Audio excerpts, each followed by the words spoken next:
Hello, everyone, and welcome back to another episode of Behind the Smile. Today's guest is Ashley Murray.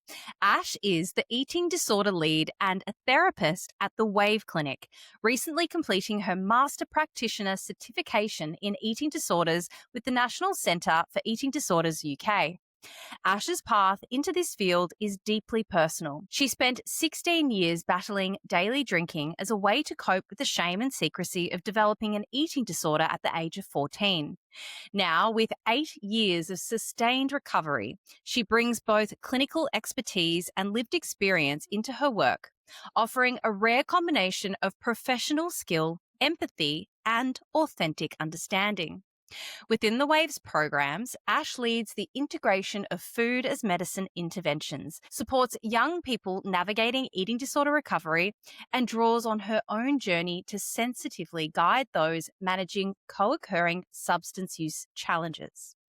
Having been part of the WAVE community for 8 years, Ash is known for being the first warm face to welcome young people and families at the beginning of their treatment journey. She is grounded, motivating, and attuned to the parts of each individual that desire change, even when those parts feel small or uncertain. Her compassion, steadiness, and relational style helps young people settle, feel safe, and find hope in the earliest steps of recovery. Wowzers. Ash, welcome to Behind the Smile. How are you today? Good. Thank you for that lovely introduction. That was a lovely long introduction, but I enjoyed reading it. I have to tell you, firstly, we've got to be really transparent with everyone listening along today. You're one of my oldest friends. I was thinking about this before we started recording. We've known each other 20 years, which is Yeah. kind of mind blowing when you think about it. And it's really crazy because you and I spent a number of those years partying together. And then you kind of just disappeared. And then I moved to Sydney. And then we didn't kind of come back into relation with each other until a few years ago, like properly. I mean, we went and had that was it breakfast or lunch? I can't remember, in Hampton. We caught up. And that's when you really opened up and shared what had been going on for you over those, past, I think at the time it was maybe 5, 6 years. And I had obviously gone through a similar journey starting a few years after you. And it just blew my mind in that moment that, we'd been really very much on a similar journey, but doing it, in completely different countries, which is crazy. Anyway, I'm going to stop rambling and just say thank you, first and foremost, for being here today. I cannot wait to dive into this conversation. So once again, welcome. We're going to start off with some nice, easy questions for you. Okay. So let's begin with letting our audience get to know you a little bit better. Can we Alrighty, I'm start ready. with, you ready? Let's do it. Yeah. Ash, where do you live? What does an average day look like? And what do you do for fun? Right. So, yeah, I moved to Malaysia. Well, I didn't move, I guess. Like I came to Malaysia for treatment 8 years ago. So that's where I picked up and did a Houdini and decided to leave Melbourne and not really tell anyone where on earth I was going. And I never came back. But that was because, like, I think over the last 8 years, like I've felt safe here. It's probably like one of the only places like I haven't decided to run away from. Because I know that I've always had this thing of like going from country to country every 2 years. And I think this is probably the longest I've been able to just keep my bottom down. Um, what was the other questions that you've said? Like, so the day-to-day thing. So yeah, I now work at the Wave. So where I went to come and have to do my treatment. So I've been working here for like the last 6 years, 6+ years. My day-to-day is working with young adults. So they range from anywhere between like 13 to 28. I wake them up of a morning. I have breakfast with them. I'll do therapeutic groups with them. I'll have excursions with them. Have some really challenging moments with them. Um, Mm. yeah, the therapy work. Yeah, just sort of getting like, yeah, just the interactions with them. It's quite a long day, but again, at the end of the day, it's part of me that's not wanting to leave too. At the end of the day, like I do love my job and I love being there, and um, again, one of my other safe places, and being able to just sort of interact with them every day. It doesn't feel like a chore. It's very yeah, it's a really great experience. So that's like my day-to-day type thing. I probably overwork, but again, I do things in extremes, whether that's drinking, drugs, exercise, food. Now it's moved to work. That's fine. I feel like that's a safer one. Yeah, I can Um, relate. Yeah. yeah. And then my fun, like, I've got my puppy now, so he's my pride and joy. So like spending time with him, or like, yeah, even some of the work colleagues that I've been with for this whole entire time, who were they like at one point they were my therapists, like they're now my best friends. So like going to Pilates with them or going out for dinner, and like the belly laughs that we can have, like they're like another family. So I guess like that, spending time with them as much as possible outside of work, which is probably the best bits. And tell me, where you live in Malaysia, is that close to the clinic? Yeah, so I actually live probably like 10 minutes away from the clinic. Wow. Yeah.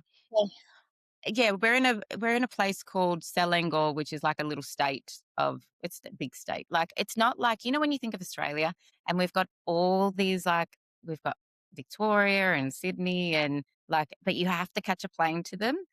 Yeah, yeah. In Malaysia, there's like I think there's 7 states, but you can just drive to the next state. Like it's 40 minutes. Oh my gosh. So, like, when it was COVID and they were saying, "Oh, you can't go, you can't cross the border or whatnot," like, it was literally going across the border was a toll gate outside of one of the houses, and it was like, "You can't go past that toll gate. You can't go into another state." I was like, Oh my "What do you mean?" And that goodness. was the first time I ever learned what that all meant. To me, it just felt like Malaysia was just one big place and Kuala Lumpur was one big place, didn't have any states, but in fact, there's more to it There's than many. yeah. What was it like being in Malaysia during COVID? I mean, I guess you don't have the comparison because you were only there, so you don't know what it was like here. But obviously, you've got family here in Melbourne and you're still in touch with your friends who are here. Like, how could you compare the experience? Were you guys locked down for long? Yeah, well, we were locked down just for as long as Melbourne, I think. It was a Oh, very long, wow. but I think the lucky thing for me was, and I was actually thinking about this the other day, like I thank my lucky stars where I was because I was still in treatment. So I had a house full of people to be like sort of connected with, do activities with, like, yeah, I mean, being in rehab wasn't ideal, but I mean, at Mm. least I wasn't, because I know for many people who now come through the doors to try and get help, COVID was one of their massive crashes. Yeah. And the part that sort of made things sort of crumble down. But for me, like, yeah, as I said, like I was in a house with 20 plus people. The team were making sure that we had something to do every single day. Like we were fed, like I don't know, it was like an entertainment sort of every single day where there was no loneliness, there was no isolation. So, and then when I Mm. was people sort of having to connect through Zoom and, or like they were sneaking out to go to the beach or whatnot, like, it just felt like a different world. As much as we did feel the restrictions because we couldn't go out and do it like excursions and things like that. But in retrospect, like I was pretty lucky. Yeah, I think it sounds like, you mentioned that word safe, and it sounds like it would have been a really safe place for you to be during that time. I have heard so many of the same stories. It's part of the reason why I'm so grateful that I went into rehab before we went into lockdown, because the amount of people I've spoken to whose their drinking escalated during COVID because they didn't have to go into work. They could hide behind a screen. Some Yeah. people had lost their jobs and were on government support. It's just like, what else do you do? Like, I think yeah, oh God forbid what would have happened to me if I'd been drinking during that time. Yeah, it's a really scary thought, and I know that like some of the main ones that have come through over the last couple of years. It's sometimes like the eating as well. The eating, like the constant thought, like there's the drinking, but then there was also this thing where the eating disorders had this like massive increase because the only thought that people could have was being locked up in their houses, and it was either turn to food or not turn to food. Like it's a any sort of addiction, I think, just increased by a hell of amount. Yeah, Self harm and whatnot, like it was massive. I hadn't even thought about that, but it's so true, isn't it? Being either, if you've got an eating disorder and you're home all day and there's nothing else to do, you're either going to overeat, potentially binge and purge, or you're going to restrict. Yeah. And there's no like outlet. You can't like lift the lid and have the pressure valve release. So it would just be like intensifying day after day after day. Yeah, super trapping. Yeah, yeah. Far out. Oh my gosh. Okay. We've totally digressed, but that's what's going to happen today, and I love that. I love that. So Ash, you've got a huge story, and I want to put all the pieces together for our listeners here today. But let's start with your photo.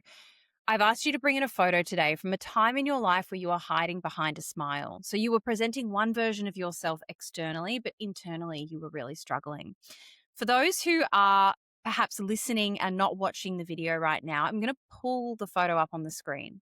For those who can't see the photo right now, can you describe what we're looking at in this photo and then tell me what was truly going on for you at that time in your life? So, this photo, I think this is when I tried to escape of some sort and start making a life in Bali.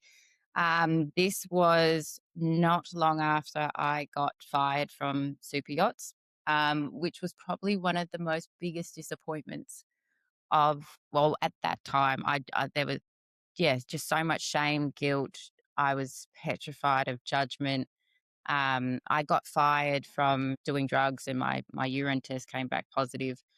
So yeah, For I those who remember. don't know, what's super yachts? Yeah, so I mean, if anyone's seen the show Below Deck, it's being a stewardess on one of those yachts. Actually, one of the yachts that's on that show was one of the yachts I worked on. So yeah, so I worked on that for like 2 years, and it was a huge dream to try and accomplish and get on there.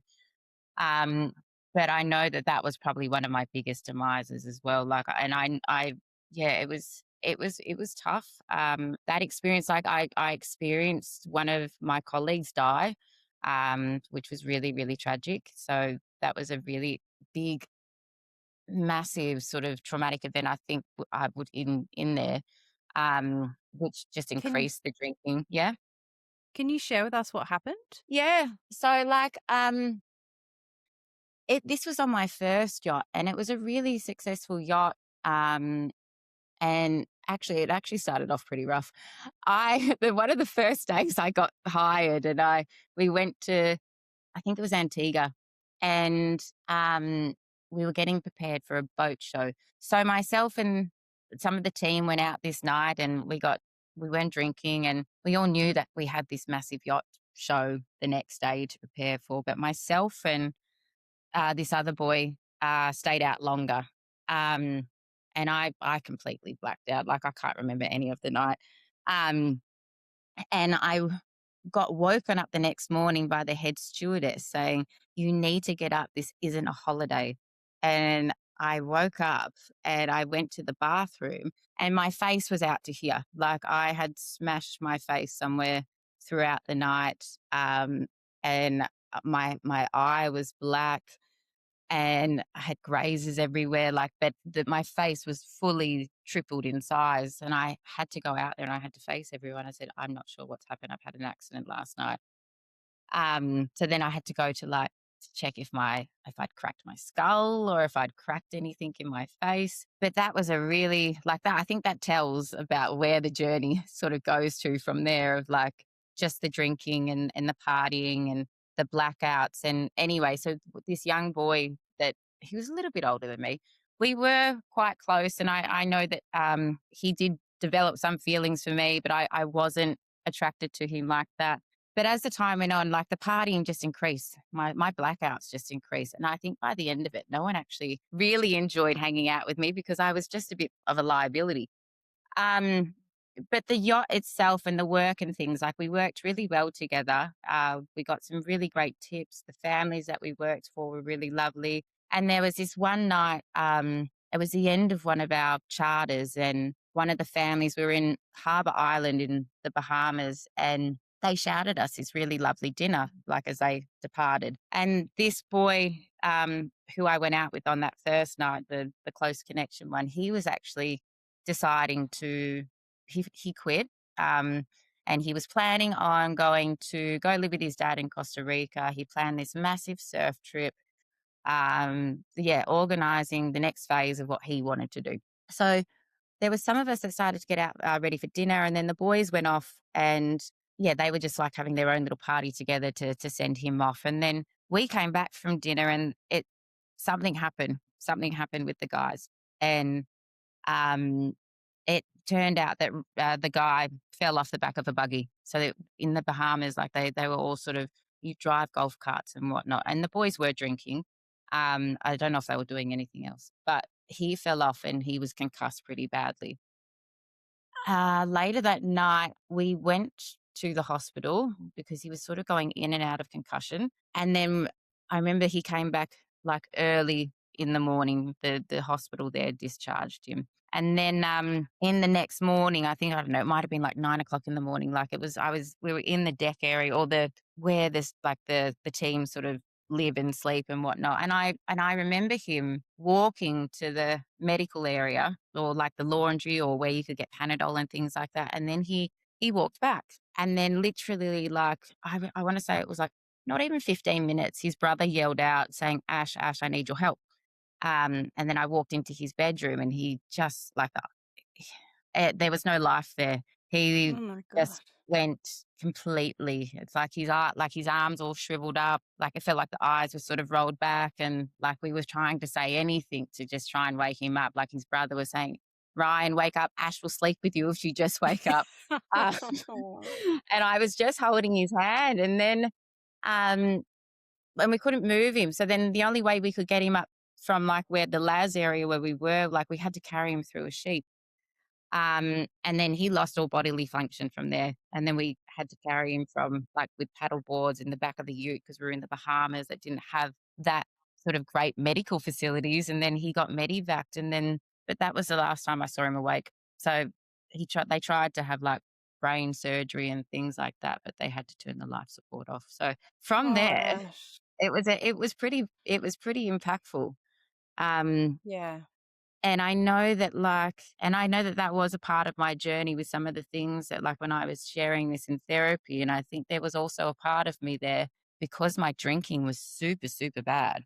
And I couldn't control anything as well as this eating disorder, which I was trying to keep under wraps. I think there was a part of me there because like I felt so bad that this guy had all these things to look forward to, like he just planned this massive trip. And I think there was a part of me there that was jealous and wished it was me, that I could have Oh. made places. Because there was part of me that, Mm. like, yeah, everything seemed great. Um, but I didn't necessarily want to keep going. It just felt like it was a Mm. massive chore. And the only way I could get through it was just drinking. But so that Mm. photo, like, I guess, yeah, the photo is a part of like where that incident happened. The drinking just continued. Like I was stealing alcohol from the boats. Then this thing, the drug test came. And then I just remembered, like, I just couldn't stop drinking. It was to the point where I was just like, I need to do something. Like, it was super bad. Like, I couldn't think of living, or I didn't know what to do afterwards. And there was no way I wanted to go to Australia to face anybody. Um, and then so I went to Bali, and then yes, just trying to keep make like things like I was okay. I was still living life, blah blah blah. But inside, I was shattered. Because that's what it looked like from the outside. Like as a friend of yours who was back here in Australia, you looked like you were just living the dream. Mm, no. Yeah. Deep down, I was a mess. Like, yeah, like thinking back, I can't even remember, like, sort of, I don't know how I was articulating sentences at all Mm. because, like, I was Mm. just constantly drunk. Like, I Mm. couldn't go to sleep. But I guess this going to sleep thing, like, I think from the age of 19, like, I couldn't go to sleep unless I had a bottle of wine. Mm. So that's like, and that was, I want to say, like, as soon as yeah, I just remember it being 19 that was the thing, a bottle of wine every night up until, then it would increase because Mm. my intake, that bottle of wine didn't do anything anymore. So I had Yeah, the to tolerance. more and more and more until like I eventually came to Malaysia and try and beat it all. Yeah. So in this photo that we're looking at, you're wearing like this. You look like you're at a festival. What's actually going on? I think it's at, what is that place in Bali, the red one? Coup d'etat. I Oh think it was yeah. meant to be some rave festival that happened. And also, so through this time, like, my as much as I loved going out, there was also a part of me that really feared it. And like, Mm. I know that like I was drinking a hell of a lot before events, and like I couldn't last events as much as I used to either. So like, and I wasn't, as much as I was a risk taker, I know that I didn't want to take drugs in Bali. because I didn't want to end up in jail, or even I though feel I, like we've all got the Chappelle Corby thing burned into our like we're that era. Like that was like do drugs anywhere, but never in Bali.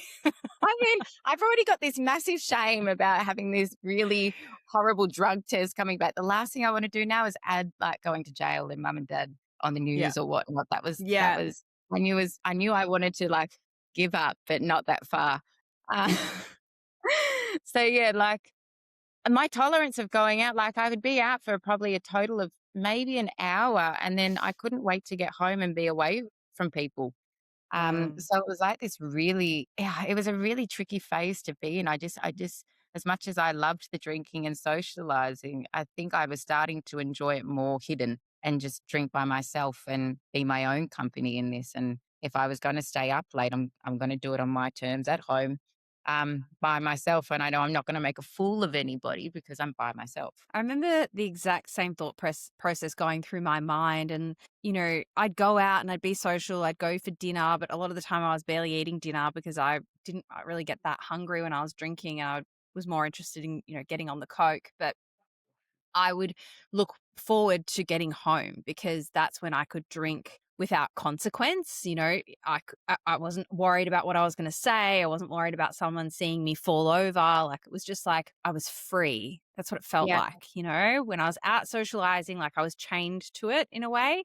And then once I got home, it was like, oh, now I can actually just like really do this the way I want to do it. Yeah, exactly. So, what were you doing in Bali then? Oh, at that time, I think I was trying to find a job of some sorts, and like I had all this savings left from the yachts, and I think yeah, I was living with a friend, and I know that I was really testing that relationship as well. Like I think over the years when I've lived with friends, like I think I've probably been the worst housemate that you could think of. And I've probably put people in really difficult, not probably, I know I have. I've put people in really difficult situations. So like I think it got to a period of time where I guess I was picking up a few sort of social cues as such. And I was like, maybe I do need to bite the bullet here. And I remember it was one of our good friends' weddings coming up, and I was like, okay, well, I think I've got to show my face. She's my best friend. Have to go home. Maybe this is it. Just go bite the bullet and face everybody. Um, so I wasn't really doing anything in Bali as such. Like maybe I was just drinking and tanning, and that was about it. Mm, There was nothing else. There was mm, yeah, but that was it. mm. And was there a rock bottom moment for you where you like thought to yourself, okay, I can't stop on my own. This is out of control now. Like I need help. What did that actually look like? How did you get to that? So, like, yeah, I went back to Melbourne, and then I worked for a bit, and then I went back to Bali, and then I worked with a friend. Um, and again, putting her in a really horrible situation because I was drinking on the job, and yeah, I was really fracturing that relationship and her company. And that's where she first said to me, or there was an intervention because one of my other friends that I made friends with the yacht, she was over, and like everyone was just super worried. And they had every right to be. So there was an intervention where I yeah, was said they said it's you need to go and get help. And if you don't go and get help, then we'll just send you back to Australia. And that was again the last thing I wanted. And I thought, oh my God, this is just repeating the yachts. I can't do Mm, this. So then I went to Bali. I went to this rehab, and I went for 28 days. And in the back of my head, I was like, I'm going to leave here, and I'm just going to, I'll manage my drinking. Like, mm, I'll just tell everyone, like, I'll be okay. Like, yeah, I won't drink again. I'll be fine. Like, yep, hear you. Um, and yeah, everything will be rosy. And I remember this guy telling me on my last day, he's like, you are going to relapse. And I got so mm. angry and I walked off, even though I had already told myself I was going out there and drinking. But the fact that he said I was going to fail, I was How like, dare you? yeah, I was like, "Excuse me?" And then I walked off, I cried. I was like, "Makes no sense." And, like, I literally got on my scooter as soon as I left those doors, and I went down and I went and got one of those big bintangs, and I necked it like there was no tomorrow. Um, Mm, and yeah, I didn't even make it 30 days, I don't think, like sobriety. But I do remember in those 28 days that it was a really great time. Like there was a part there where I was with these people. It wasn't a luxurious rehab either. It was very small. Like it's very, like probably the smaller than my house here. Um, it was me and some other girl and other guys. And like, I genuinely did feel happy there. And there was no alcohol and no booze, and I could start to hear like a laugh, like there was a loud laugh that was starting to appear. And Mm. I was starting to be able to interact with people without needing that crutch. So anyway, that happened. And then I worked for a little bit more in Bali with a different company. Then again, the drinking and certain relationships was starting to really spiral. And again, the drinking just went off the charts, like it probably harder than it did before I went in. Um, I was getting into motorbike accidents and injuries like there was no tomorrow. So I finally went back home. Again, that whole big shame spiral just hit me even harder. I think I didn't leave one of the bedrooms at mum and dad's house for quite some time. Like I was wearing the same clothes. I was stealing alcohol off them.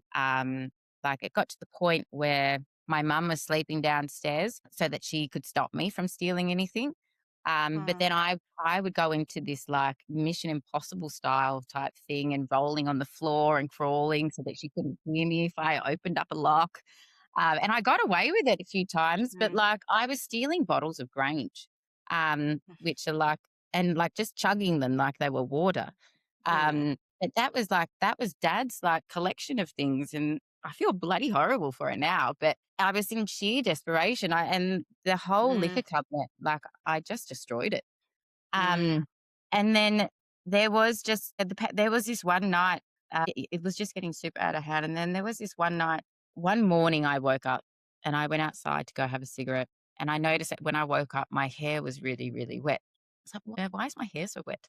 And then I went outside and I had a cigarette. And then I could see all these water bottles on the ground. And because we had this garage, I think you know where that garage is, and then there was like these Yeah. piles of like, dad had this stock of cases of water. And then like I went inside and I asked mum, like, why is there all this water on the floor?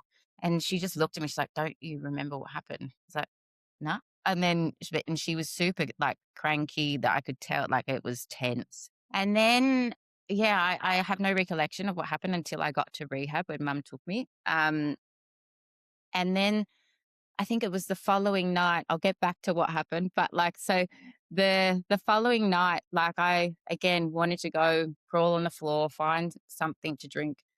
Um and I just had this sinking feeling of like, oh, I just don't want to live anymore. I just don't want to do this. I can't. It's either that or I need to stop doing what I'm doing to my family. Like I can't do this anymore because I feel like I'm Mm. about to do something stupid right now. So then I messaged this guy that was one of the recovery coaches in the Bali place. I mean, I didn't even really get along with any of them back then, but luckily, thank God, he was in my phone. So then I messaged him. I said, I'm in deep trouble. I'm literally in deep trouble, and I don't know what to do. And then he uh he said, "Oh look, I'm not in Bali anymore. I'm in a place in Malaysia. Can I get somebody to call you?" And I said, "Yeah, sure." And then 20 minutes later, I had this really lovely British woman call me. And I was on the phone to her. I was drunk, and I was like, "Oh, you remind," like I was talking dribble, but she stayed on the phone for like an hour, and was just talking to me, just listening. I felt like, wow, this isn't so bad asking for help. She Mm. feels kind of nice to talk to. That felt okay. So then like Fiona called again the next day and spoke with my mum. We came up with a plan and was like, okay, you're going to Malaysia. Because otherwise it was either we go there or we're going to buy you a coffin. So Mm. that was the hard choice. So then I came here and um, yeah, went to this massive, lovely house, which I wasn't expecting at the time. Fiona and Malik came through the gates, massive hugs, like just felt really, really held, comfortable. Um, and they were bubbly, they were warm. Like it just felt like I was walking into a really nice house with really just sort of genuine people and didn't feel like I was getting back into some sort of really scary sentence of sorts. Then Mm-mm. it didn't hit me until I guess this how bad things probably really got until mum told me about that night in one of my sessions with her and Fiona and yeah, those that I think it was I think I what I remember and what I've been told is I use those cases of water to jump in the pool and try and like do something like that and just not come up. So that's when I knew that like Oh it my was bad and gosh. it was close to ruining everybody. But I again, that's how scary it was that I just I didn't know what I was doing anymore. Like I still don't have proper recollection of it. I've got bits and pieces, but I can't imagine what that put my mum and dad through. Mm. Mm. So that was, yeah, the rock bottom of it all. But I think that that second night, there was a part of me that just if I didn't reach out and send that message, then who knows what would have happened. Yeah, literally. Like, and it feels like, you had to do the Bali rehab first to meet this person to get the contact to then end up at the Wave Clinic when you did. Tell me, what age were you when you went to Malaysia? I was in my 30s. Yeah. Can't even really remember what age it was, but it was in Mm. my 30s. So So you'd been drinking heavily daily from 19 until your early 30s.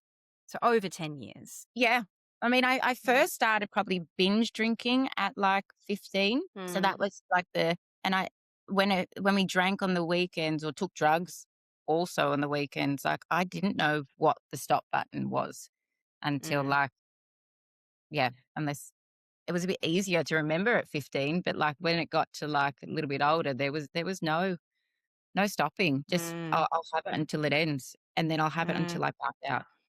Mm. And then I Can better we find a snack the next day. can we go back even further? I want to know, Yeah. describe for our listeners, what were you like as a little girl? Like where, your eating disorder developed at a relatively young age. Do you remember what if there was a trigger for that, or just tell me a little bit more about like little Ash? Yeah. Um, Little Ash, like, yeah, I remember being a really sporty kid. Like I loved just sort of being active. I know that like as a really little girl, I was a little tantrum throwing kid with spring curly hair and I was breaking things. But like as things got older, like as I got a little bit older, that calmed down. And we moved a bit for dad's job. So I remember being in Adelaide and I think the body comments and the bullying probably started to come into play at age 8. And I have an older sister and her body, like I was always super, super jealous of her body. I remember playing T-ball one day and I used to play it every Friday. And I remember running around to second base. I had this helmet on. I had really curly hair. Like I was the biggest tomboy. I was a bit pudgy. And this boy asked me, he's like, "Are you a boy or a girl?" I was like, "Oh, is it that hard to," like in my head, I was like, "Is it that hard Mm. to tell?" Like I was mortified. I was like, "That's really harsh." And I remember everyone saying how alike I was, like looked alike like my dad. And then I was super like self-conscious that I looked like this boy when I wasn't. There was elements of me trying to, but like it was a sad comment, I remember. And then yeah, I remember my sister having this buddy, like a little kid, and she's like, I went to go and say hello to them both. And this little girl said to my sister, "Who's that fat girl?" And it was like, oh, so this was, and so they were Mm. the starting comments that year, like at 8 years old. And yeah, school was really tough. Not only did I not feel smart, but when we moved to Melbourne, like the name calling just really accentuated. Like I remember on my very first day at a new primary school, like my face was like accelerated with eczema. I was about to get photos done and I just felt distraught. And this boy said, "You look like Homer Simpson." Because we had these like skivvies and like, oh my God, it was awful. A red So skivvy. mean. It was awful. But I think the worst one was so like, yeah, the body stuff was just really starting to accumulate. Um, and yeah, and I guess like again, I was super jealous of my sister, with the frame that she had, and we used to get into some really, really brutal fights. And I would say things, she would say things, we would get violent with each other. And so things started to build up. And then I do remember when I was in year 8 going into high school, it was like the second year of high school, like we used to have to get changed in our classroom. So we weren't allowed to wear our PE uniform to school, and you had to, if you had PE class, then you had to get changed in the classroom. So, and I remember I had friends. I didn't have a like massive group of friends. Like I did struggle. Um, but then we went and got changed. We went to sports. I've come back into the classroom, and on the blackboard, it's got Ashley L something. There was some people laughing, and there were some people that were like, and it was written in Greek. And there was one girl who speaks Greek, and she looked really nervous to tell me what it was. And then I said, "What does it mean?" She just said, "I don't want to tell you." I said, "What does it mean? Like, I want to know." And it was like this huge writing that Ash is fat on this blackboard in front of everybody. And like I'm having to then get unchanged and then back changed. Like I was just mortified. But I Oh. think that was probably that was it. Like that was just it was so embarrassing. It was just like I didn't want to exist in that moment Mm. either. Like I just wanted to crawl up Mm. and hide under the tables. Yeah, school was pretty brutal and kids can be absolutely brutal. And Mm. that was a build up. And then I think age 14, 15, I remember going down the path of wanting to restrict. I did start that. And then I remember I did, like ball personing, so the Australian ball girl stuff, and you get this like tuck shop money. And I was like, "Oh wow, this is pretty cool." And yeah, so I was exercising at the same time. I was under all this heat. I wasn't really eating, but then when I got all this free money to go and buy food, I was like, "Oh wow, this is pretty awesome."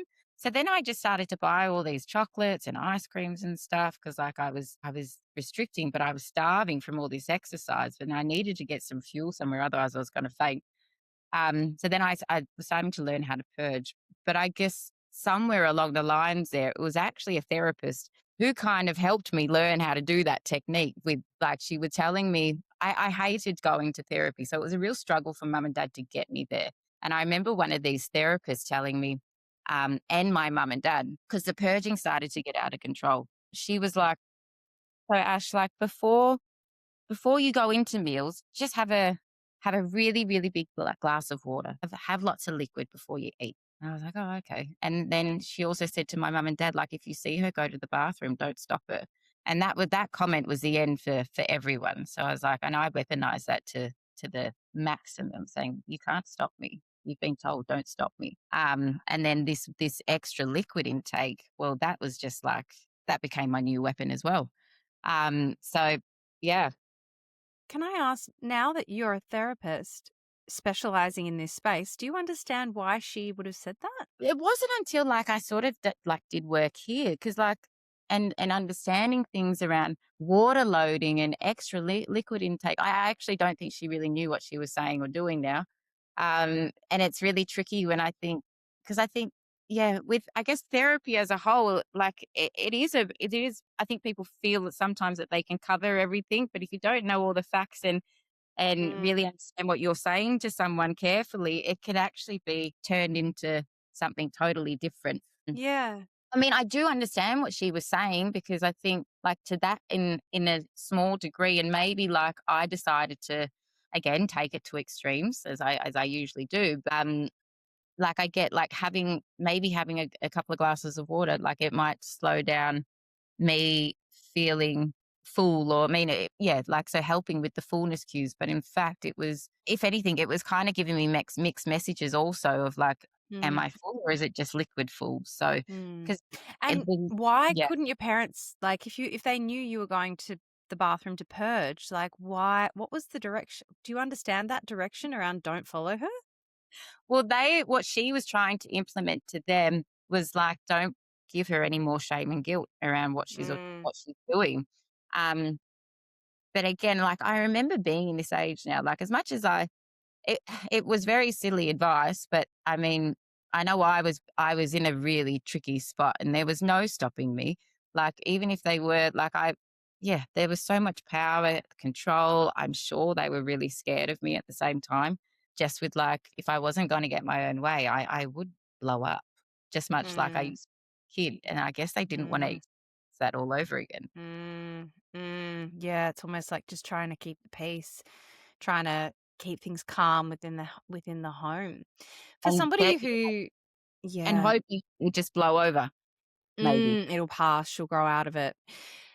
For anybody who doesn't know what it's like to live with an eating disorder and the mental obsession and how it really does creep into every waking moment of your day, can you describe what it's actually like living with an eating disorder for those? Yeah, I think when it was really into that, I think I was 15, 16, where the binging got super, super bad. So, like, I would, again, much like with the alcohol, I'd go through the cupboards, I would make up recipes that probably no one would ever want to put together. I would make super huge batches and might probably have that meal and be looking at when I could have my next meal in the next hour. Like, or even like when I'd go out for breakfast with my family, having a big breakfast brunch and then asking them in another hour, "Oh, what do you wanna have again?" So it wasn't just me sort of always thinking, it was always thinking, "Okay, when's someone else gonna join me for the next meal? When can we go do it Mm, again? What can I cook? How am I gonna bring this up? How am I, or if I don't wanna bring this up, how long do I not eat for the next period? Or, um, what foods are gonna be easier?" Like, it was sort of like this trial and error of, like, how I can keep things up or keep things down. And mm, it's a mental head, like, pounding 24/7 thoughts that just never, never stop. It's like if you look at a pie chart, and I would say from about 14 to probably in my 30s, like, well, actually, if I would go a bit younger, if in the younger parts, I would say, like, at that 15 to 19 part, or maybe a bit more, like, it would almost be like 80% of my brain was consumed around food, or maybe a bit mm, more. And then there was nothing left else for anything. So, like, my focus levels at jobs wouldn't be there. Like, I'd be purging at work. I'd be stealing food from, like, scraps from people's tables just to sort of binge off as well at sometimes. Because if that was when I was working in the food and hospitality area, but it was literally like it was just consumed of the next feed. Do I exercise? Do I binge? Do I restrict? When's the next meal? How can I get away with this? How do I need to clean this up? Like, it was just this non-stop clock of food. mm, mm. And I imagine as well, like the secrecy around a lot of that behavior. Did that mean that you tried to keep people at a bit of an arm's length? Like, how did that impact your relationships? Yeah, it was super tricky. I remember I went on this overseas trip with one of my best friends. Um, and the meal times were so hard. Like, I'd pretending that we'd be eating and everything was great. And then she would go to one place and then I would say, "Oh, I'm just gonna go do my laundry." But I wasn't going to the laundry, I was going down to the toilet somewhere else. So, like, and then I remember she walked past one time when I said I was at the laundry, but I was in the bathroom. And it's just that look of, like, she knows what I'm doing, I know what I'm doing, but no one's gonna say anything. Mm, So it's super, super awkward. And I think mixing that also with, like, I remember parts of that trip. So it was very alcohol based. And when I'm restricting and binging restricting and purging and consuming all this alcohol, like, there was nothing in my system. mm, So I was a drunken mess. Like, the body was so hard to just sort of keep going and sort of be able to do things like as normal people do when they're off partying. But I was mm. just on another planet. Yeah, well, it's like that whole like I'm imagining, drinking on an empty stomach and how much drunker you get, your stomach was always empty. Yeah, which was Wow. also one of those gratifying feelings. As much as I loved being full, I really loved being empty. Mm. So you've got the eating disorder, the addiction to alcohol starts to ramp up, and then you start to do what we call these geographicals, where you're moving to different countries to try and escape. What do you think it was that you were escaping here in Australia? Oh, people getting to know the real me. Mm, I think people getting too close and wanting to help, that was always a sign mm, of, like, "Okay, let's go somewhere else and try something new. I can start fresh and no one has to know what I'm doing." yeah. Anyone who's gonna get too close, "Okay, I've gotta go now." Yeah. Wow. Which has always been really tricky for any type of, like, romantic relationship or anything like that. It's like, wow, if you get too close, and you're gonna know my biggest darkest secrets, and I don't want anyone to know. Yeah. Do you feel differently about that now that Yeah, you've done all most this work? definitely. Yeah, like, Mm. I don't have that much shame, um, telling people, like, I think it took probably about maybe a good 6 months after being here in treatment. Like, even when I came to treatment here and when I was in Bali, I was lying about this eating disorder. Like, I was telling them that there's nothing wrong, Yeah. and there was questions like, "Are you sure nothing's wrong? Because it doesn't look like everything's okay." Like, I ruined the plumbing system in the Bali rehab, and, yeah, and, like, it was even to a point where I had this massive accident. Thank God it was a sober one. I can say it was a sober one, but, like, I had this massive accident in one of the Bali rehab where my leg got the shark bite incident, the massive scar on my leg. And yeah, it was massive. There was a massive cut to the bone. But the main thing I was worried about was like, please don't make them stay here for surgery because I'm hiding vomit in my room. I'm hiding vomit in my bedroom at the rehab because I didn't want Oh to my God. because I've clogged it up. Um, Sorry, I know this is a lot of detail, but like I was Oh, going no, to thank you for sharing. lengths to just hide this, and I didn't care. Mm. I didn't care how much pain I was in. I just didn't want anyone to find these bags. Everyone's going to want to know what you mean by the leg. Can you go back? What happened to your leg?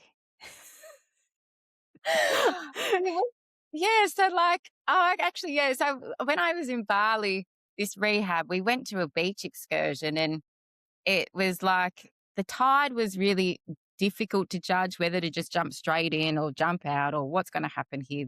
So there was two entries to the beach.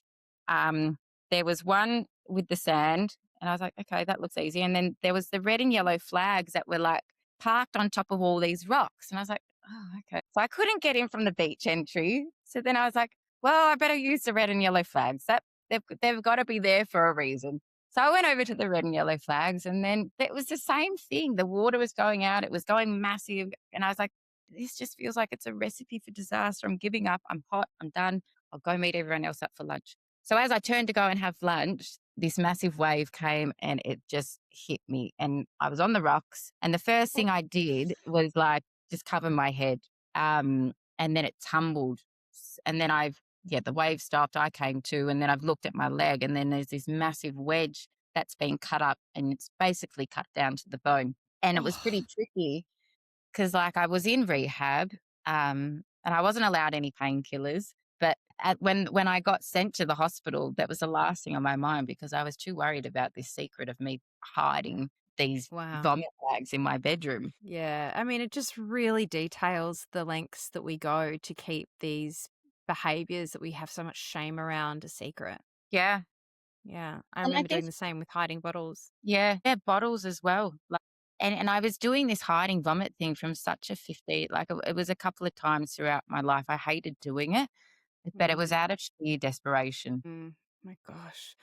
All right. So you arrive at the Wave Clinic with under the admission of I need to get my drinking under control. I'm going to say, right? And then what did you know that this was going to be a 2-year journey when you started it? So how did No. that all unfold? What did you So think you were going in for? 3 weeks, 28 I days? have no idea. But I mean, so I had this phone call with Fiona, and I did say to her in my drunken ramble, I said, listen, like, I've had issues with food, but they're all sorted now. There's nothing to look at there. So just, it's okay. But I just thought I'd let you know this. And then she was like, uh huh. Yep. Yeah. Yeah. Right. Okay. And then as time went on, I arrived, and yeah, the drink, I had obviously not drinking, but obviously without drinking, and then I'm purging and I'm restricting, like my body went into this like bit of a scary state. Um, to the point where I actually fainted one morning because I think like my electrolytes are out, my magnesium and everything was gone. Um, and yeah, so I had to get sent to the hospital, and I was put on drips.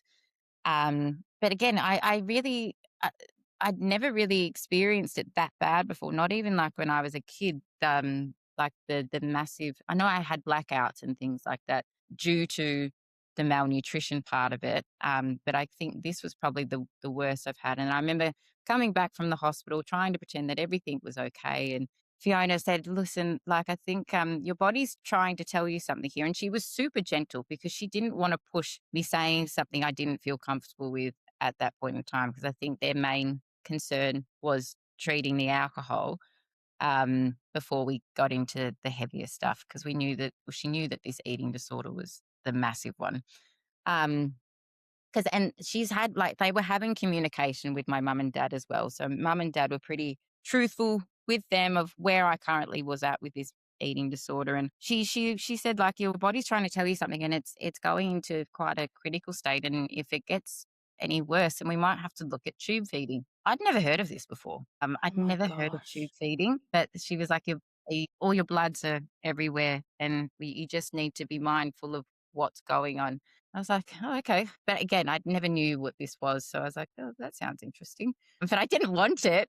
But then, it Do you got think that like you were like your denial of your own condition was so deep that you were like, "What do you mean? I'm not that bad." yeah, Even though, your skin and bones passing out from malnutrition? Yeah, so it's that again, it's that the disease of denial where yeah. it tells you you don't have it. I couldn't see it either. Like I could, like even though my clothes that I came in with were like dripping off me, I was needing to buy belts and whatnot. Like in my head, I was like, "Oh, that's nice. I've lost." I couldn't see the amount that I'd lost, but I guess like that's Mm, part of like body dysmorphia. Also, like yeah. I couldn't see the reality of what I was looking at in the mirror because everything that I saw in the mirror was big. So like. Mm. I always didn't see myself in this smaller size frame. It was always in this larger size frame. But I remember there was like this time where as time went on a little bit, yes, I was still holding. And then I remember we had this group, this process group, and this young boy was getting this like massive feedback. It was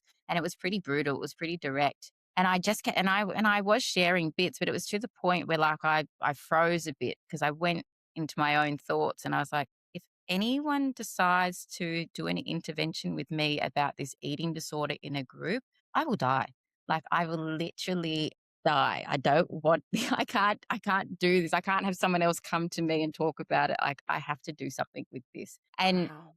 Um, like, I think what was going on as well, like, I think this was about 3 months in, and I was starting to feel good with an identity without alcohol. Like I was starting to accept myself. I was like, actually, I'm not that bad of a person. But in this group, I just remember, but yeah, you're saying you're not that bad of a person, but you're still lying. You're still doing something that doesn't actually say that you're a real, genuine person because you're holding all these other facts from people that are actually destroying you. So I remember coming out of this group, I went into my bedroom, I was bawling my eyes out because I had this like light bulb moment going, oh my God, I have to say something. I have to do something with this. And then I remember going back and forth, contemplating whether to go in to tell Fiona or Malik or someone, but I was looking for Fiona and then she wasn't there. And then I think I had this psychiatrist appointment. And then I went in, and he's like, are you okay? I just burst into tears. I said, I need to talk to Fiona. And I just sobbed. Said, it's like, can I help you? I said, no, you can't. I just need to talk to Fiona. And then I think it was Christmas night. She was like, I hear you want to talk to me. I said, yeah, but not tonight. It's Christmas. I don't want to ruin your Christmas. Um, because in my head, I was like, I'm going to get kicked out. I've been Mm. lying. Like, that's really bad. Why would they want to, like, I feel like I'm breaking rules here. I'm not that I was stealing or anything, but I thought like this lying thing was pretty bad. So then we spoke the next day and, um, she went into the meeting thinking that I was going in to tell her that I wanted to discharge. But in fact, I came in saying, I need more help and I need your Mm. help to get me out of this. Like, because I've been doing this for so long and I just can't lie anymore. It's destroying me. And yeah, so then I remember, and she was also saying how she wanted to bring other girls in and how I could be of help. And then that was another thing that I had to think of is like, I can't help anyone else if I can't help myself. Um, Yes. so that's when I remember that conversation so well. And that's when that's where it all started to go into this different sort of treatment planning element where we knew that this was going to be a lot harder to sort of fix than probably the alcohol. And I Mm. do remember like at 3 months looking at at my ceiling in my bedroom saying, I've forgotten to ask how long I'm meant to be here. I wonder how long I'm going to be. Well, it Well, just last sounds like week, you surrendered. You just completely handed it over and said, "I have no idea what I'm doing here. Can you help me?" And I yeah, think we need that level of surrender to actually be willing to do what we need to do to get well in those moments. What yeah, is it that differentiates an ED to alcohol addiction? Why is an eating disorder, in your experience, so much harder to overcome? yeah. I think getting over, like, again, I don't want to project this onto, this is just my experience of it, but I think getting over alcohol was a piece of cake compared to the eating disorder. In order to live, you need food.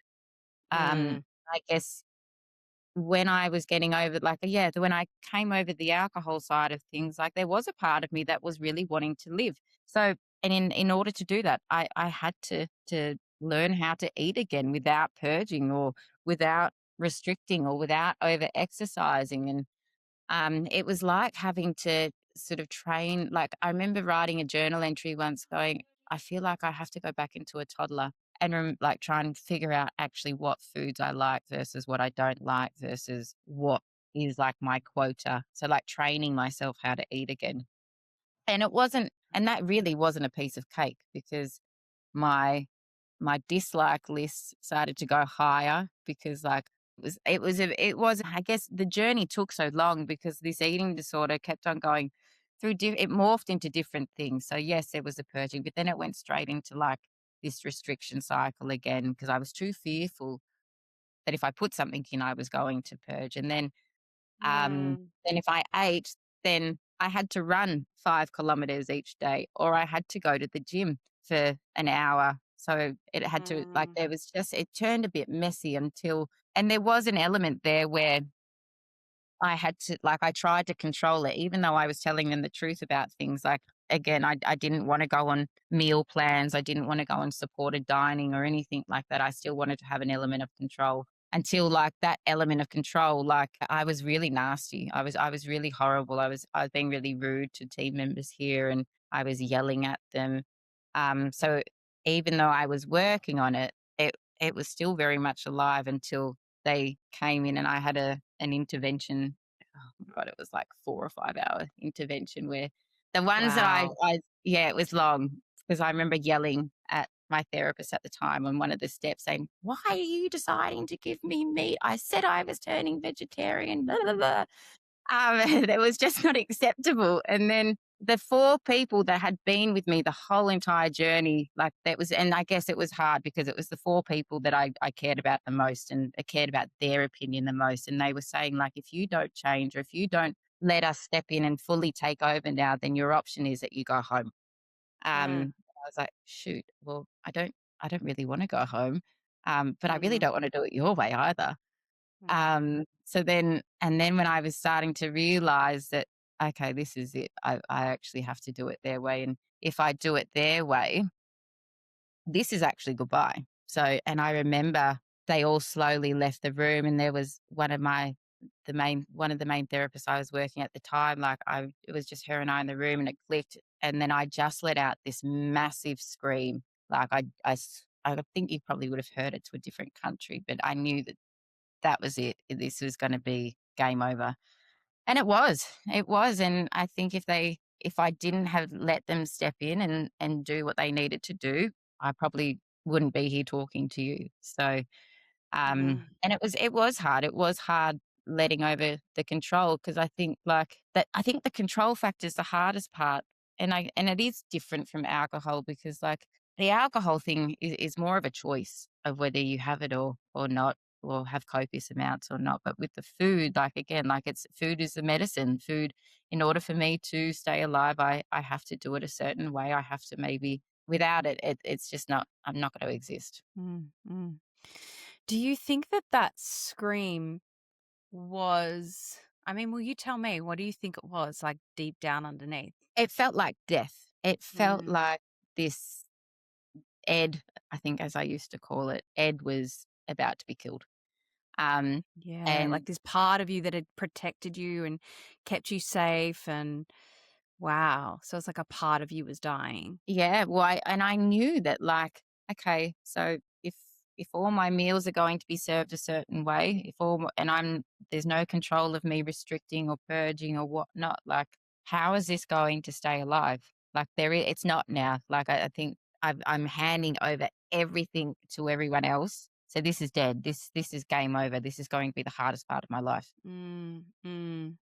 And it And was. what is it? I do remember, like, when that happened, I was still trying to do, like, sneaky exercises in my room, and there was, like, this Squats. thought, yeah, doing sit-ups. But I do remember sitting there going, even like, 'cause it was all starting to connect very differently, and I kept thinking, like, "How long do I wanna keep doing this for? How long do I want to be 60 and doing sit-ups in my room with wrinkles and whatnot? Like, I can't something has to just stop. Like, I have to do something, like, I have to kick." Like, it was just like this massive Something's refurb, got to change. Yeah. yeah, refurb of Mm. my brain and patterns and behaviors, and it was just like, yeah, it was game over. And now, fast forward 8 years later, and you're a therapist specializing in eating disorders, working at the Wave Clinic. Like, if you had told little Ash that this is what you were going to be and this would be your purpose, and like, I mean, did you ever think that you'd be a therapist one day? Absolutely not. I hated therapists. I I Wow. hated therapists. Like, it was the only reason I would go to therapy because I knew I was getting out of school. So that was the only Mm, catch for me.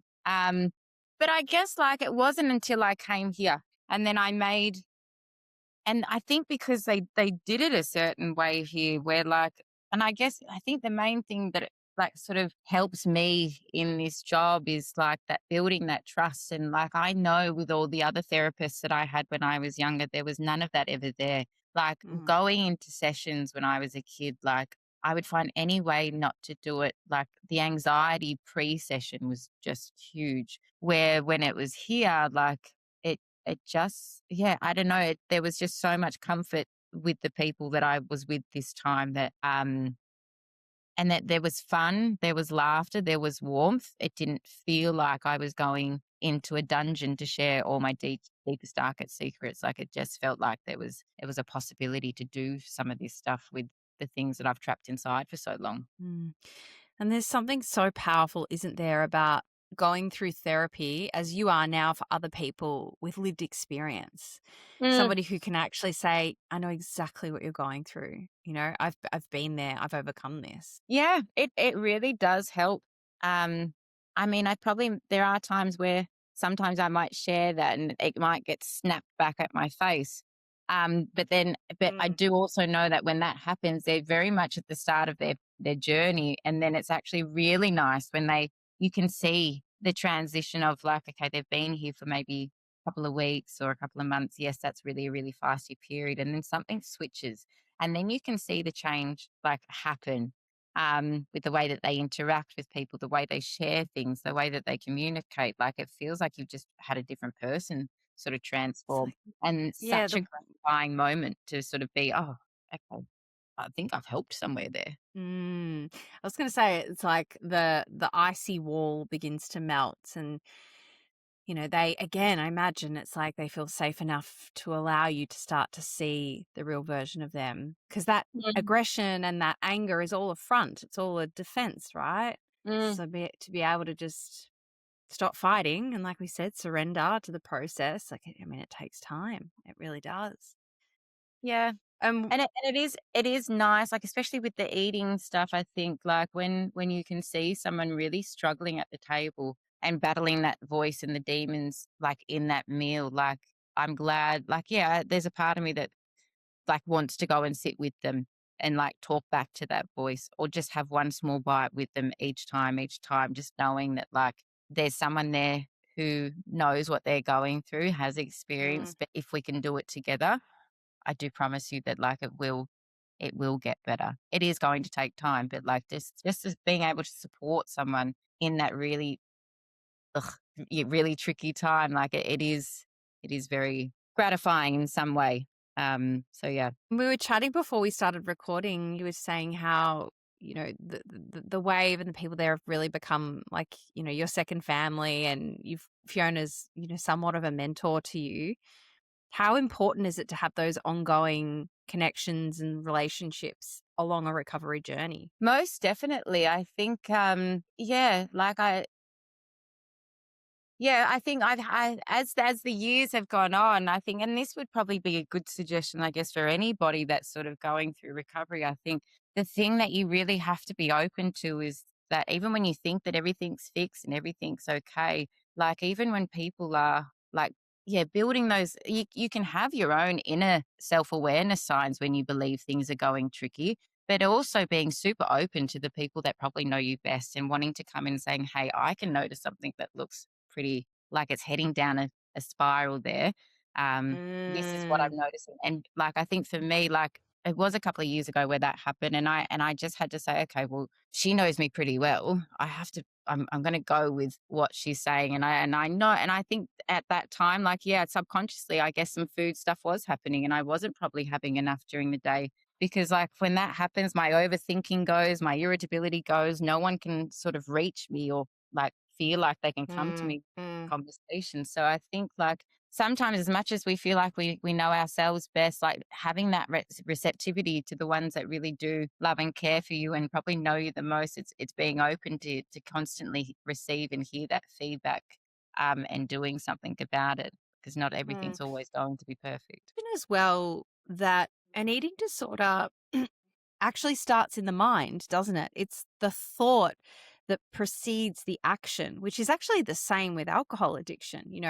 I think about drinking before I ever pick up the first drink, so the thought is supplanted and then we take action around that. And so having somebody that you can even say, hey, you know what? I'm having some restrictive thoughts, or I've noticed that I'm counting calories, or whatever it is. I imagine everybody has their own framework around what their recovery looks like, but just staying honest, which is such a Mm. foundation in recovery, I think is so, so important. And we have to be honest in all areas of life, to really, in my experience anyway, like I can't afford to lie at all, not even a little white lie, because you start to tell little white lies and then all of a sudden, it's just, yeah, that vicious cycle. Yeah. And that's something that I tell the kids that I work with. I said that Mm. like once you can get over a phase of starting to be more truthful and honest with things, it is so much harder to go back to lying. Like the Mm, guilt in lying is just huge. So mm, practicing, like I think some of the things that we've really been practicing here at the moment is like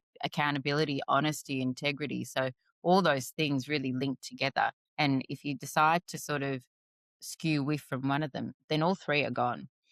yeah. So it is, yeah, I'm exactly the same. Like I can't lie. I literally Mm. can't lie. And I've got the worst lying face now, which I don't mind. Yeah. Um, Yeah. be- Neither. It's so freeing. Like, honestly, I think back to, when I was in my addiction and my behavior, and my goodness, like I would just lie all the time, and not even know that I'm doing it. And I was like most dishonest with myself out of everyone. But what comes with that is that guilt and that shame, and waking up and trying to keep track of your lies. And it makes me sick even thinking about it it's now. so Like much. we're just like, there's so much freedom in honesty. Like it's so much easier. Like I think about a situation where like maybe someone's in a relationship, like I often not often think about, but say there's someone out there who's cheating on their partner. And I think to myself, how like I would feel physically sick. Like holding on to that, like I just but I guess again, like something like dishonesty, it might start as a small kernel and then left, it just gets bigger and bigger and bigger. Yeah. Yeah. It's almost like it's back to square one a little bit. Yeah, totally. I want to chat about what are the parameters that you've put in place? Because one thing I really respect about your recovery, Ash, is that you do put it first, and you've made decisions even around the frequency of which you come back to Melbourne. Can you talk a little bit about that and what's the reasoning behind that? Yeah. I think so when I was doing my stuff here, like and when we were talking about did I want to stay here? Did I want to join the team? Um, and I remember we were having these conversations of like going back to Melbourne for me was going to really probably unravel and undo everything that I'd just sort of been working towards. Like, I think if I was to have gone home, like I remember in my 3 months, I was pushing to go home. I wanted to go home for Christmas. Um, and I and going home in Christmas would just be an absolute silly idea. There was no way I would have said no to drinking or all the food and whatnot. I think staying here and being in a country where I guess like drinking isn't promoted, drugs are not promoted. Like it just felt like if I was going to give myself the best chance of success, staying here was probably like the best option. Um, Mm, Going back home, like I know that as much as I love my family and I know that like I would do anything for them, I know that we are like I know that we've still got that yeah, I guess there's fears. There's always what am I trying to say here? Like it has been a rocky road and um I think the space has probably made us stronger. So the mm, space of me wanting to connect with them on a more genuine level is there. Like I think if I was to be in their pockets again, it mm, it would be one of mine and one of their downfalls as well. So I think like the reliance I had on my dad and money and things like that, like I don't have that anymore. Like I have a life here. mm, I've got my own things that I pay for. Yeah, it's made that foundation stronger. Like since being here, I've got 3 nieces, which is cute. So I didn't call them, but like every now and again I get some messages and it's kind of weird being called Auntie Ash and it's cute. It's bit surreal. Um, yeah. but I go back maybe once or twice a year, just to catch up with the ones that I know that I really do want to catch up with. So I know I catch up with you every time I come back Mm, home, some of our other friends. And then there's also times where, like, if I'm back home, I don't mind just doing nothing either. Um, yeah. so yeah, I think, Yeah. yeah, having the space of where it all began is needed for me, not for everybody, but definitely for me. Oh, I absolutely understand what you mean. I think it is, after there's been, say, 20 years of conditioning and certain behaviors, you've been away now for 8. But if you were to come back, those old behaviors come back up again very, very quickly. And Yeah, in my experience, family triggers the fuck out of me. Like, I love my family, but if anyone's going to trigger me, oh my goodness, put me in a room with my family. All my insecurities come out, all my old coping patterns, and like it can be really confronting, and that's not yeah, on them. It's that's my stuff. But yeah, I think it's very wise to be mindful and to just have your eyes wide open about that, and to also allow it to change and be flexible and fluid, like I think yeah, that's really, thank you for sharing that, because I think that's really helpful for anyone listening along who's maybe got their own boundaries that they're trying to put in place within their own recovery as well. yeah. So, Ash, we're coming towards this end of the conversation today, Well, and I I've can't believe I can see the timer there, and here I was nervous getting on I here. know Had you've nothing you've to talk absolutely about. smashed it. I know you were very nervous to begin, and it's just been such a joy to hear your story, everything you went through, to hear how you got into recovery and how you maintain it today is incredibly inspiring. There's one final question that I have for you. I want to know, what are your 3 non-negotiables that allow you to live your life today happy, authentic, and free? Hmm. Well, I know I have to keep my body. I'm going to say the word wrong here. I know I'm getting a bit tongue twisted now. I have to make sure that I'm keeping my body nourished. So making sure Mm, that I mean, I don't go back into the whole 3-3-3 again, but I know that like if there are any warning signs for me where again the irritability or the crankiness or whatnot, I do know that there's something that I'm not doing in regards to food and making sure that my body is getting what it basically needs. So food is a real non-negotiable of having mm, to have it each day, and it's not a chore anymore. It's coming from a place of having choices with freedom, which mm. is really like super, super relieving and freedom. So yeah. My other one would be, um, yeah, surrounding myself with people where I just know that there is always guaranteed a laugh. I remember saying to yeah, the team here, and especially Fiona, when I was getting towards the end of my recovery, I was like, it's going to be so boring. Like, I won't laugh again. I'm going to be boring. Everyone's going to be boring. And I often get reminded about that conversation because, like, whenever we're all together, whether it's Christmas or just like at lunches or whatnot, like I come out with just my stomach hurting so much from just the That's the laughing and the jokes best. that we can have. Um, and just, yeah, sharing honest stuff with each other too.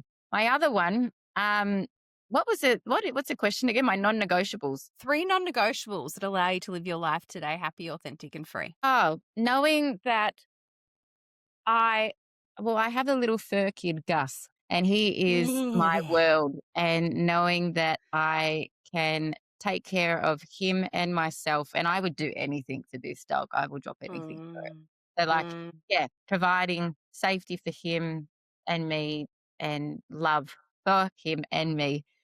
So yeah, they would be my 3 non-negotiables. Oh, from dog mum to dog mum, you know I feel you on that one. That's beautiful. Thank you so much, Ash. So if people want to check out the work that you do, the Wave Clinic, where should they go? Yeah, we do have a website. I know that, yeah, I think it's finished, or I think there was some work being done to it. But I will share the links to you. I know that there we have an Instagram account, the Wave Clinic, or I know that there is an email address that you can contact, which is, I'm pretty sure it's hello at thewaveclinic.com. But I will share the links to you because And I'll pop them in the episode show notes. Not a worry. We can make sure that's all listed for anybody that wants any more information. Ash, we say here on Behind the Smile that when we recover loudly, no one needs suffer in silence. So thank you so much for taking the time to share your story today. I want to actually just quickly, I wanted to thank you because I think what you Oh, said at the start of the journey, like, yeah, like we have been friends for so long. And it was when I was thinking about this, like, there was a part of me that was sad that we didn't know each other, that we're going through, like, we didn't know that we were both going through this. And it wasn't until, yeah. like, I saw your stuff getting promoted whilst I was here that it made me feel a bit more comfortable to be able to talk about my struggles loudly. So I wanted to thank you for being Oh, brave and doing what you're doing, because I know that deep down that really pushed me to do something too. thank you. You're going to make me emotional. Cry. Oh, thank you. Thank you. That means the world from somebody who I care so deeply for. I really appreciate that. Thank you, beautiful. Well, thank you. I'll see you soon. Mwah. Take care.